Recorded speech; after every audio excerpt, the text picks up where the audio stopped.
ప్రపంచ దేశాలలో భారతదేశాన్ని అగ్రగామి దేశంగా నిలిపేందుకు భారతదేశ ప్రధాని నరేంద్ర మోడీ అహర్నిశలు శ్రమిస్తున్నారని కస్తూర్బా గాంధీ ట్రస్ట్ చైర్మన్ పి.సి. రాయలు తెలిపారు. తిరుపతి గాంధీ రోడ్డులోని పి.సి. రాయలు కార్యాలయంలో భారతదేశ ప్రధానమంత్రి నరేంద్ర మోడీ 75వ పుట్టినరోజును పురస్కరించుకొని కేకును కట్ చేసి టీబీ పేషెంట్లకు అవసరమైన కిట్లను పంపిణీ చేశారు. ఈ సందర్భంగా ఆయన మాట్లాడుతూ ఇతర దేశాలతో పోటీపడి అన్ని రంగాలలో అభివృద్ధి పదంలో దూసుకెళ్తున్నారని అన్నారు.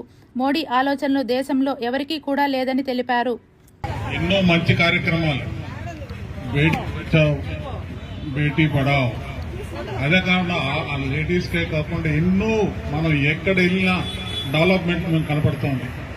రోడ్లోకి వెళ్ళారా మంచి రోడ్స్ ఉన్నాయి, సరేనా, కరెంట్ లేదు, ఒకప్పుడు కరెంట్ ఉంది, తర్వాత అలాగే సిలిండర్స్ ఉండేది లేదు, సిలిండర్స్ ఉన్నాయి. ఎన్నో అన్ని విధాల ప్రపంచ దేశాల్లోకంతా మన యొక్క దేశాన్ని 3వ స్థానానికి తీసుకెళ్లిన మన యొక్క ప్రధానమంత్రి నరేంద్ర మోడీ గారి 75వ సంవత్సరంలో అడుగడిగారు. వారికి జన్మదిన శుభాకాంక్షలు తెలుపుతూ